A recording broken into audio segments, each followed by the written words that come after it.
Well, hello, everybody. Here I am. Brand new podcast, brand new show, same old Kyle. So, the reason I'm going to go ahead and record an episode, and I didn't think to bring my nicer microphone today, is I'm on the way to the first garage sale of the year for us.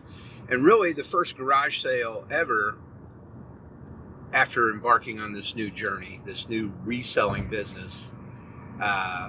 So I'm excited, and also I'm a little tired. It's Good Friday, and I was hoping to sleep in a little bit, and I was, and I had awakened in the middle of the night, and so then I was like kind of looking at my phone, looking at the garagesale.org website and estatesales.org as well. But it hit me. Look, man, I mean, you should go check this one out because it's got some stuff in it that kind of moves quickly. And what a lot of that is going to be Harley stuff. Harley Davidson stuff. I'm no Harley guy. I don't care about motorcycles. I don't dislike or like them. I mean, I don't like the little crotch rockets I see and the guys like zipping through, traffic and stuff. But, I mean, Harleys are cool looking. I'm not going to deny it. And, there's something about them. Those and Indian motorcycles also. There's a few others like that I'm like, wow, those are pretty slick. But I've never really had a hankering to drive one or anything like that. So that's got nothing to do with it. But what I do know is that their t-shirts you can pick up sometimes at these things for a few bucks.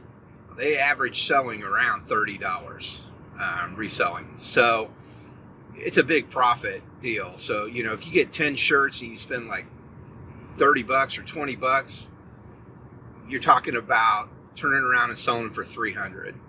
So it's, that's kind of what got my ass up out of bed and made me get moving to go check this one out. And it's a good journey. I mean, it's 45 minutes away from where I live, and I'm going to be about a half hour late too, but it did finally, I was talking to my wife about it, and, April said, yeah, I mean, it's up to you. I mean, I got the day off and it's Good Friday, so I don't know what else I'm going to do.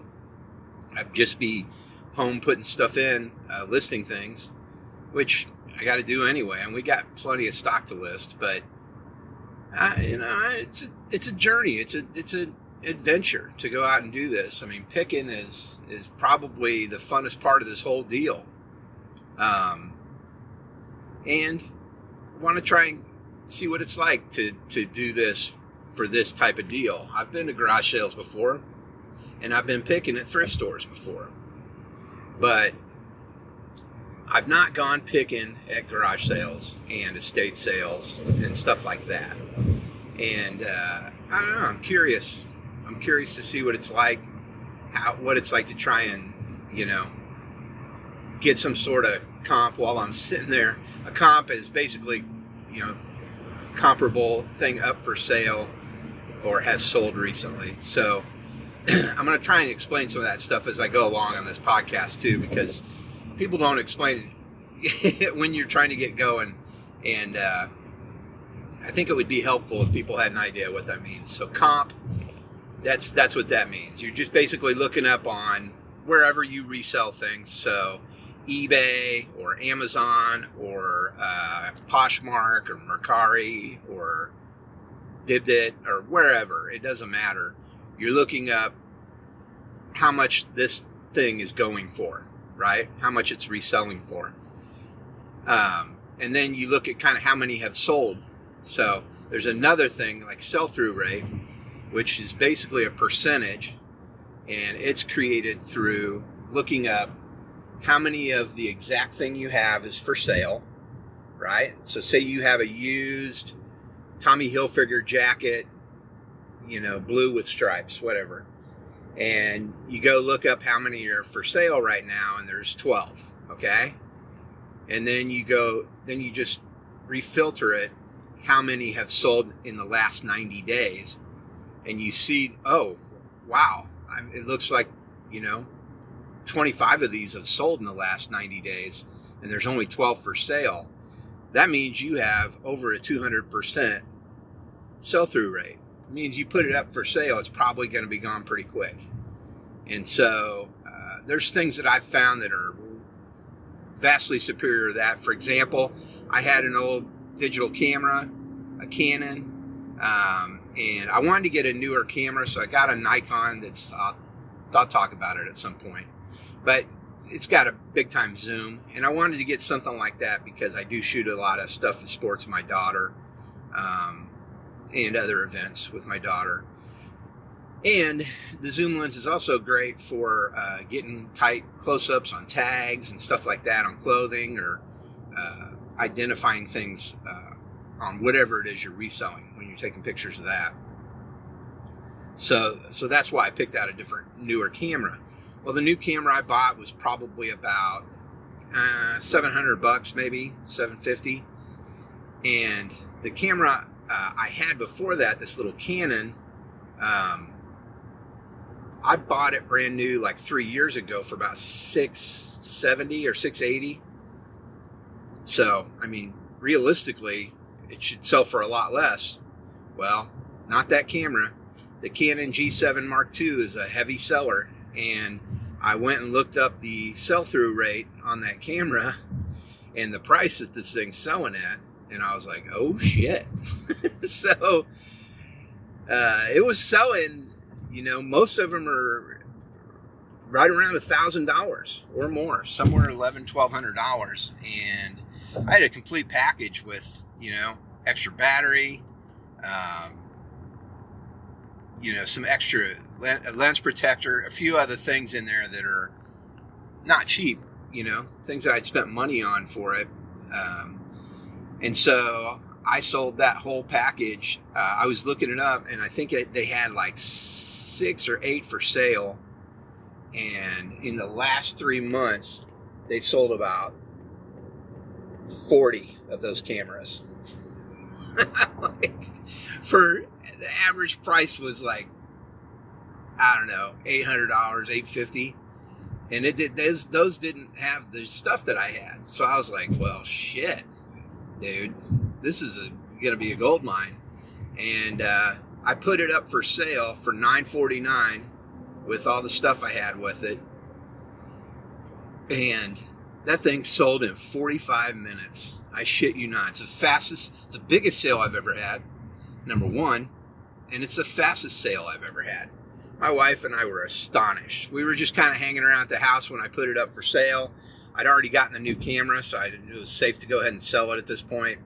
And I knew it was going to go fast. I had no idea it was going to do that. But I was talking to her, and I told her, hey, look, I put this old camera up for sale, and I think it's going to sell. We should make some good money off it. And she's like, how much? I said, I'm going to sell it for $949, $950, $949.99.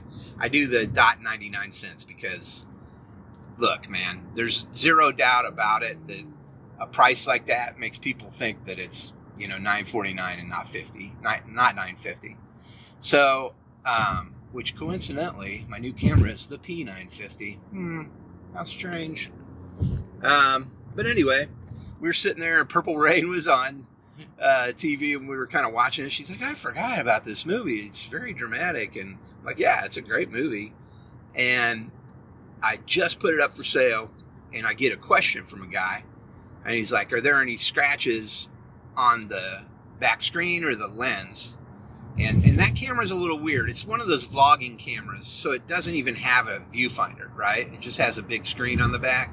Like, there's some Sonys that are like that too, specifically made for people who are doing video blogs, right? And I said, no, there's no scratches on either. As a matter of fact, I put a screen protector on the back screen as soon as I bought it. And I even have an extra one, so I'll throw that in with it. And no, I put a UV protector on the lens, so there's no chance of it being scratched either. And he was like, okay, and then he bought it, like instantly. I mean, no arguing on price, nothing. And I was like, okay. So I packed her all up and everything. I still had the original box, all the manuals, everything. And boom, shipped it off to him. He's already gotten it. Now, I did kind of look him up a little bit. He's a reseller. So he must have somebody who wants one of those. And he sells a lot of camera equipment. So I'm assuming what's going to happen is he's going to turn around and sell that for $1,100 or $1,200, which, whatever, dude. I'm not going to fault you on that. I'm happy I got rid of her for $950, and I feel like I came out a winner, you know, and I did. So, yeah, I could have let it sit around for a few months and maybe sold for $100 more, but why? I mean, that's not what I was after. So that's what those numbers mean. That's what that all stands for. Sell-through rate, comps are just basically comparable posts and listed items out there that are just like yours that are selling. And once you learn some of those things and you learn some of the brands, especially with clothing, are a big thing. Like I already know a lot about electronics and about this all got started because I watched this guy on YouTube, and I'm not going to say his name because since then I've stopped watching this guy because I'm not 100% sold on how he does things, and I think that there's some deceit in how much he's making and how he's making it. Not that he's doing anything illegal, just I've asked questions on there and no one will answer me. Basically, my question was, because I started up stuff on Amazon, my question was, how is it that you're able to sell these name brand board games and puzzles and movies, you know? Because when I set up my Amazon account to sell, and I was going to sell a Milton Bradley board game from 1972, I would get dinged and says, you can't sell this, you know, unless you get permission from the manufacturer or whatever. And the only way to get permission from the manufacturer is if you like buy a bunch of them in bulk. So you buy like, you know, a pallet full of these board games by Milton Bradley, and you send the receipt into Amazon and your invoice or whatever, and you let them know, hey, I bought a lot of these and I'm going to sell them on Amazon. And it goes through an approval process, and then you can sell Milton Bradley. Well, that's not how I was buying stuff. I was picking at thrift stores and stuff, and I would have had multiple receipts, you know? And I even talked to somebody from Amazon about it, and they were like, well, I mean, you can try that and submit those receipts, and, you know, and I said, so finally I was like, fuck it, dude. I'm not sending anything else to Amazon. Pardon me, there will be foul language on this podcast, just so you know. I can't help it. This day and age, you got to throw an F-bomb in there somewhere. But, yeah, I was like, forget it. Now, I've sold some things on Amazon that are great. I was able to sell a 20th anniversary edition of Trivial Pursuit that was still sealed and make, you know, I think it sold for like $50. I think I bought it for like 10, maybe. I was also able to sell a copy of Stranger Things Season 2, but it was a special copy that I got for $5, still sealed, from Target. And it came like in a VHS case. It's pretty cool. But I was able to sell that thing for like $82 on Amazon. So I don't know how I was able to do it. But I went and checked it to make sure I could, and it said I could sell it, so I sold those things. Sometimes you can get away with it. Depends on what it is, right? Other times, you can't even list it. So I just decided, since I don't know how to do that and nobody will answer me, then I'm not going to watch this dude anymore, because he's been doing it a long time, and that's great. But, I mean, at least give me an answer like, oh, man, you got to do it for like 10 years and then they'll ease up on this or something. Anything at all is better than nothing, especially when I subscribed and didn't do the Patreon, but there's a subscription service through YouTube for him. and I was paying, monthly to watch his stuff and help him, because he's shooting all these videos and still no fucking answer. So see you later, dude. And I stopped selling on Amazon. I pretty much sell on eBay exclusively. I do list some things on Facebook Marketplace locally, especially when they're big, and trying to ship something like that would be a nightmare. And then I also sell some stuff on Poshmark. Now, when I say I sell some stuff on Poshmark, I've only sold one thing on Poshmark, but I have listed a few things, but I sold a Quicksilver hoodie, an authentic vintage one, actually. That's the other big thing in reselling clothes and stuff. Vintage or anything, vintage is a key word. If you're selling something that's vintage and you can label it as that, people will buy it. It's more attractive. It's more money. So, when we find something and it's vintage, we make sure we always list it that way. And Poshmark for clothes, it's great, but there's a lot of scammers on Poshmark. And what I noticed immediately was I was inundated with scammers. And then there's also this, I can't remember what they call it. Like they take and they do like a grouping or a collection of something, and they'll pick something from your stock, and then they'll pick something from someone else's stock, and then they'll, and the way it works is they design like an outfit or a group of outfits, and they sell that, and then each one of the people that they pick the thing from has to ship it, I believe. That's okay, but it's hard to tell if it's bullshit or not. And there are scams that lie within that type of behavior. And it's too bad, because I'd like to sell on there, and I know people sell on there, pardon me, and they make a lot of money, but it's more of a hassle than anything. I mean, the amount of emails or messages I get through the service and all the bullshit going on there, it's just, I was like, fuck that. I'm not doing it anymore. And so I haven't listed any. I've probably got about 30 items maybe listed on Poshmark. I'd like to do it more, and maybe I will, because we have started getting into clothing a lot more. But, for right now, I don't know. It's just more work than I really need. I mean, what we're doing already, just selling only on eBay, is a lot of work. And, my wife is handling a lot of the spreadsheet stuff. And she's listing things, and she goes picking. We go to thrift stores and go picking and stuff. I'm sure she'll be great out in the field here doing garage sales, because she's been going to garage sales anyway. And she always finds great stuff. I mean, I remember this set of baseball card things, this package of baseball cards that she found, and I've still got a bunch of them at home, but they're unopened. They're boxes that are open, but all the individual card packs inside are unopened, and going back to like 1989, and I think I bought I want to say 10 boxes from this guy, and it was $75, which is nuts. I mean, that's nuts. So she's good at finding things like that. She's found me a lot of different stuff, over the years. That she's got a good eye for finding things like that. And she knows clothing. She knows clothing really well. Here's another little tidbit too. I guess I'm just going to throw these tidbits in as I think of them, but this one is that men's clothing, for some reason, sells a lot better on eBay. Women's clothing will sell, but it takes longer, and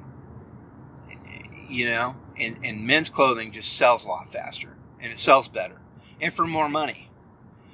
And so that's kind of odd, but it's true. So we kind of stick mostly to men's clothes, I mean, we do have a lot of women's clothes too, and definitely shoes. We have still more men's shoes, actually, but we do have some women's shoes, and we got a lot of stuff like that. But yeah, that's the other thing too. Shoes and boots and stuff, they sell pretty good.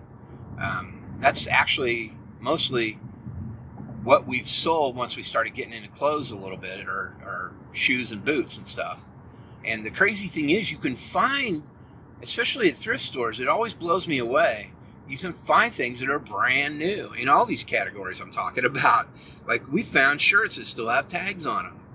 You know, Peter Millar shirts, like expensive shirts. We found shoes that are brand new.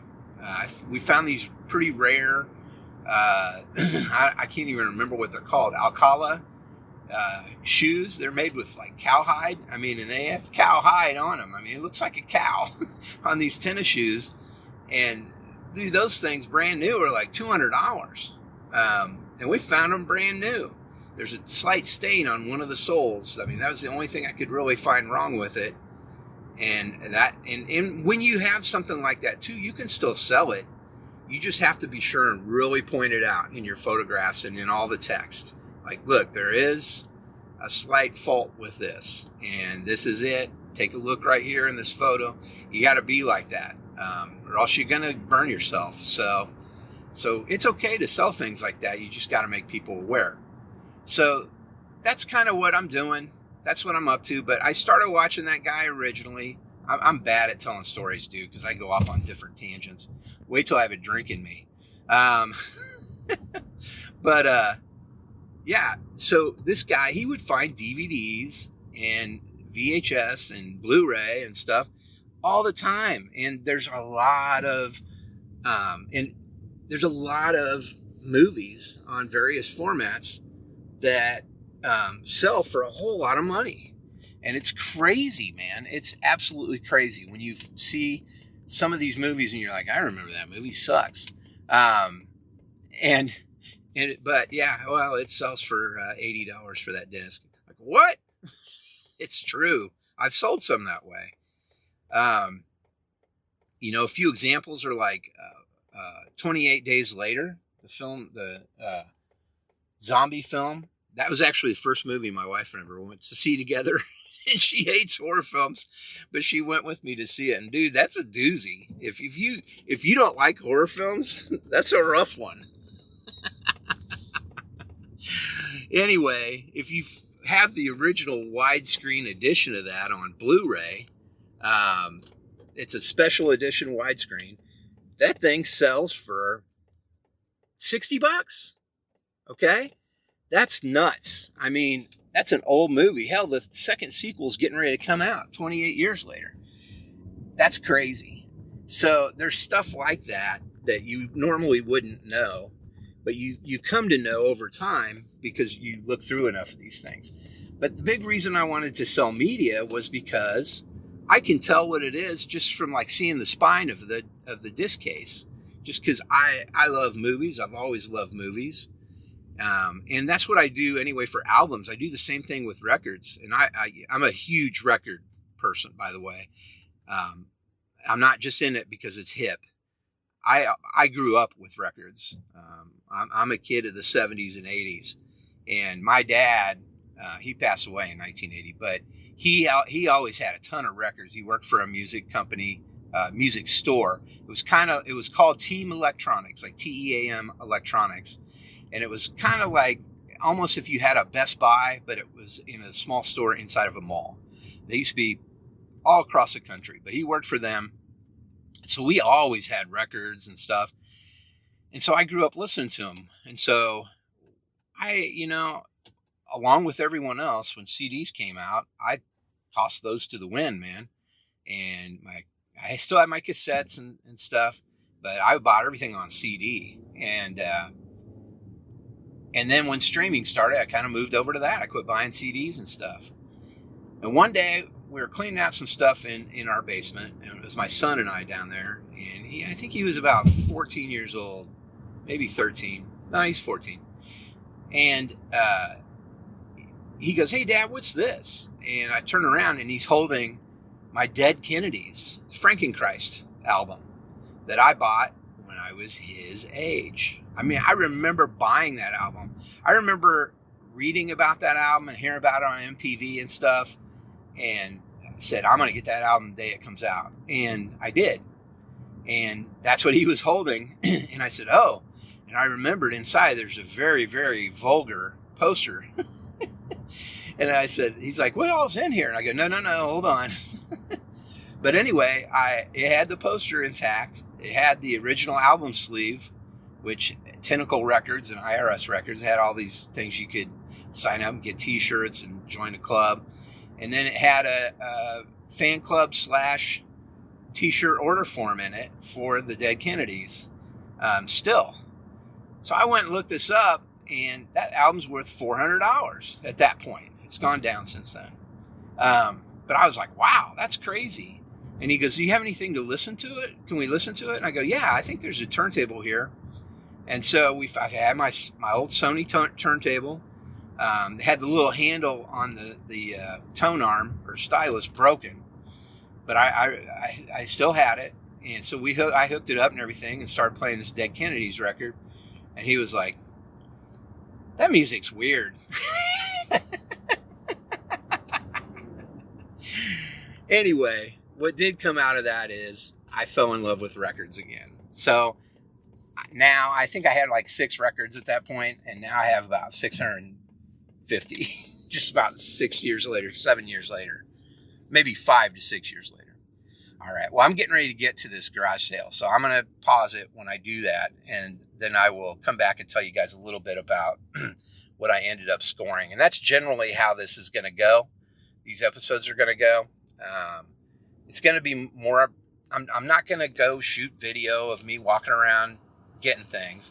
I'm not going to do any of that. I'm going to, basically talk to you guys about what I found and why I picked it and, what the deal is with it. Ooh, the signs are exciting. They say mega sale. All right, guys, I'll be back after I'm done doing a little picking here, and I'll talk a little bit about what I found.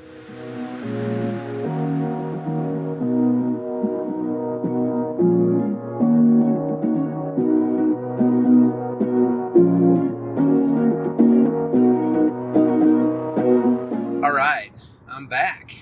So, I would say the first garage sale of the year, the first garage sale of the reselling career, really, went swimmingly. I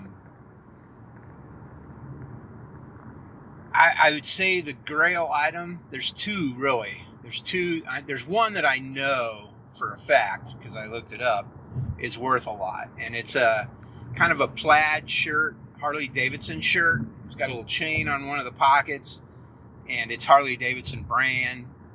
And I know that thing's going for about $45, okay? Paid like $5 for it, I believe, or maybe $3 actually. And then he had a ton of band shirts, and so probably the one that I was the most excited about is Killers, Iron Maiden Killers, and it's for a couple of reasons. Number one, it's very worn, which can mean a lot with band and concert shirts. And part of the collar in the front is kind of torn off a little bit, which also happens over time. And I just kind of did a quick glance, just, quick, hey, what's this comp on it? I got to start using the terminology because I already taught you guys. And yeah, it sells for, 60. I mean, one in perfect shape sells for the hundreds. This one is obviously not in perfect shape, but it was $3. And I found some other concert shirts too that are pretty cool. I found one for my wife, a Blondie one that's really cool. She'll like. And now these aren't all concert shirts. I can tell they're just kind of shirts you buy in a store, which is fine. But definitely that Killers one is a concert shirt, and there's 1 or 2 other ones I have in there that are too. I think a Journey one maybe, and there was a Jane's Addiction one. I didn't really like it. There was a couple U2 Joshua Tree ones, kind of the same thing. And he had some board games that were pretty cool, but they were not really worth much, so I just kind of stayed away from those. And so really what I ended up with was like 7 shirts, including the not t-shirt one. And then I got a couple Harley shirts in there, t-shirts too, that are worth about $30 or so for $3 each. And then I ended up with like 3 hats. There was a FedEx employee hat. It's pretty worn down, but I could kind of reshape it. But dude, here's the funny thing about work hats. They sell for a lot. If you have a uniform hat, like from Chick-fil-A or something, those go for big money. And all the hats are $1. So I got that one. I got a Denver Broncos hat, women's hat, that's still sealed in a bag. I am no Denver Donkeys fan, but money's money. And then I also got another one that I can't even remember the name of the brand, but it should go for a good amount too. Then I did find some CDs. There's one that's sealed here. It's called The Hard and the Heavy. And it's not really my style of music, but it's from 1999. It's pretty cool. It's got Kid Rock's on it, which I hate. But Ministry, POD, Power Man 5000, Monster Magnet, Rob Zombie, Limp Bizkit, Megadeth, Motorhead. I mean, lots of heavy bands from when kind of heavy music was just getting going, becoming more popular. I mean, it's been going forever. But that one was pretty cool. And then I picked up 3 other CDs, two or three. These are just for me, and they were only $1 each for these CDs too. I got Blizzard of Oz, which I've never owned, and I was actually just listening to it when I remembered I need to record a second part of this podcast episode. I got Rush Signals, again, never owned it. And then I got John Cougar, which is American Fool. Never owned that one either, but I know all 3 of those are fantastic albums. So those are for, I do have a CD player in this Lincoln that I drive. It is 2017. It has lots of newer options on it too, but it does have a CD player, which is great. I like listening to CDs sometimes. And then I have the Bose wave radio thing at home in the kitchen where I listen to mostly listen to my music. And I got my turntable hooked up to it, but it has a CD player in it too, so I play CDs on there sometimes too. So pretty great. And I got out of there with everything for $30. I mean, can't really hope for much more than that. He cut me a deal. It was a little more than that, like 34. He's like, just $30 is fine. And dude, this dude had hundreds of shirts. I mean, I thought about even going back tomorrow or something, because it's kind of cold out. It almost looks like it's going to rain. And I thought about going back tomorrow. We'll see. I don't know. I don't want to be garage sailing all weekend. But I'm probably going to be. Damn it. We don't need any more stock. That's what my wife even sent me a message. It looks like I got a message too while I was there. A guy was asking me a question about a Saturn game I have, Sega Saturn. It's one of the Panzer Dragoon games, which those are worth money. I never had the first one, but I had this one, Panzer Dragoon Zwei, which is the second Panzer Dragoon game, Panzer Dragoon 2. But I have it up for $109.99, and that's a good price, actually. It's in great shape. Still got everything. He was asking me if it had the registration card in there still. It's the back page of the manual, and it does. I'm pretty sure. I'm 100% sure, but I'm going to take a picture when I get home and send it to him. I used to have Panzer Dragoon Saga, which was a role-playing game, and it was a 4-disc Sega Saturn game. If you have that one now, you're going to sell it anywhere between $1,500, or if you have a brand new one wrapped, it's like $3,500. But if you have a used one, it's in great shape. Yeah, you can sell that for about $1,500 now. Now, I sold my copy when eBay was just getting started at the beginning of eBay's life, and I sold it for $675 back in the late 90s. Early 2000s. So, boy, I wish I wouldn't have. But, you can wish in one hand, right? there's just so many things that you can sell. You have no idea how much things are worth. Once you get into this game, what happens is everywhere you look, you think, I wonder how much that's worth, and you get your phone out and you start taking pictures or scanning barcodes, and it just is crazy. I've sourced things in the clearance aisle at Walmart. We've sourced things at Ross dress store or whatever, Best Dress store or whatever. We found some pretty crazy Jordan slides there that I think we actually paid up for them a little bit. That means if you give more than you normally would for a pair of slides, but these are brand new and they sell for about $75. I got those up on there right now, but I think we paid like 18 for them, which is a lot. We usually don't pay that much for shoes, much less slides. And so sometimes you'll do that. It just depends on what it is and how well it's selling and all that stuff. And, I would have figured those would have sold by now, but we're just getting into the warm season. That's when people are going to want slides and fancy slides, because ladies go get their nails done. These are women's slides, and they're going to want to show off those nails and wear some cool shoes, and that's what these are. And the same with all these tees. That's exactly what I was thinking. He did have a couple baseball jerseys that were pretty interesting. He had a Japanese one I looked at pretty hard, and a couple soccer ones too that looked pretty slick, but I don't know. I mean, those things are, it's hard to have enough time to sit there and really scan over that thing and make sure it's in perfect condition, because you really are going to want it in perfect condition if you're going to try and sell it. And so I just didn't really have time for that. There were a couple pairs of tennis shoes too. They had some Hokas, some women's Hokas that were pretty nice, but they were kind of shredded a little bit on the sole. And then there was a couple pairs of Nike that were pretty nice too. Same thing.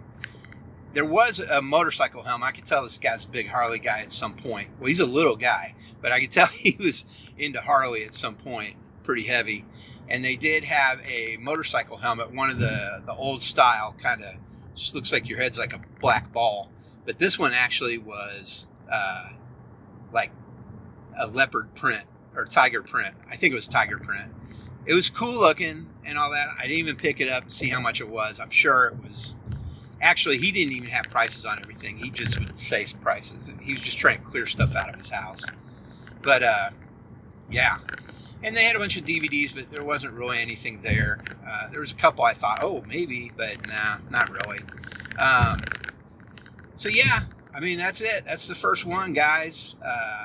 I will try and keep track of these things and when I got them, so that I can let you guys know how they sold and all that stuff. But I would imagine just that one Harley Davidson shirt will pay for everything I bought plus some. And the Killer shirt could, the Iron Maiden Killer shirt could sell for a crazy amount like that too. So it's really hard to tell. But we'll find out, You just never know, man. That Panzer Dragoons Y game, by the way, that was mine.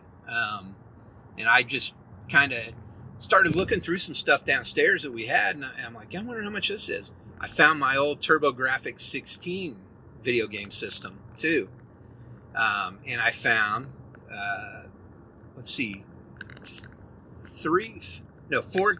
four games that came with it. One game came with it when I bought it, and that's Keith Courage. So I included that in a lot that includes the system, all the connections, and that game, and a controller. That just sold for $250 for that. I mean, when I bought that system, I think it was like $130 back in 1989, 1990. And then I had 3 other games. One's called JJ and Jeff, which is up for sale. I've had some interested people looking at it. That's going for about $60. I had Bonk's Adventure, which is kind of their flagship game. That was like their Mario Brothers. And that one sold for $63, I think. And then I had Splatterhouse. Now that game was the big game. I sold that for $130. It was a big game back in the day because it was pretty violent. The main character you're playing as is wearing a Jason from Friday the 13th, wearing that hockey mask like that, and just killing monsters, really. But you know, back in the 80s and 90s, parents couldn't see straight, so they just thought naturally it's evil. Um, the satanic panic was still fresh in people's minds. But yeah, it's just amazing how much some of these things are worth. I really need to look and see if I could off some of those baseball card packs. I've opened those. Now, the key to the Fleer sets, boxes that I have, is that 1989, that's the rookie year for a very important player, Ken Griffey Jr., one of the greatest baseball players ever. And that rookie card, I'm trying to remember what it's worth in there, at least $80. But I have dug through it and I found that card. So I do have one of those. I'm sure there's many more in there. It's just one of those things. I don't really want to take the time to sit there and go through all of them. I may give a couple packs to my daughter's boyfriend. He's a big baseball player. I bet he'd love that, being able to open up some cards from the late 80s, early 90s. But I should see about selling those, how much I could sell those packs for. Pretty crazy that they're unopened. The Fleer ones are wax packs, so that's kind of that waxy. So they have stick of gum in there. And then I think there's some Topps wax packs in there too. And those had gum in them too, if I remember correctly. But yeah, it is kind of fun to open them at first. It was kind of exciting. And I've given people a pack here and there. Hey, here you go, man. You know. But I don't know. I should see about selling off those whole set. It's not often. That means you're killing somebody.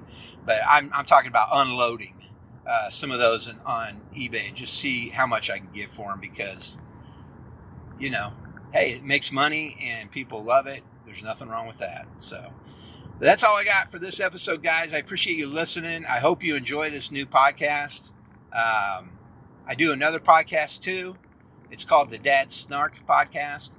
It sounds a lot like this one in that it's pretty much just me talking. But the big reason I wanted to do this one and start this one up is because I want to be able to talk about reselling. And I hope I get to a point where I can have people on. You know, I hope my wife would be comfortable coming on and talking about it a little bit too.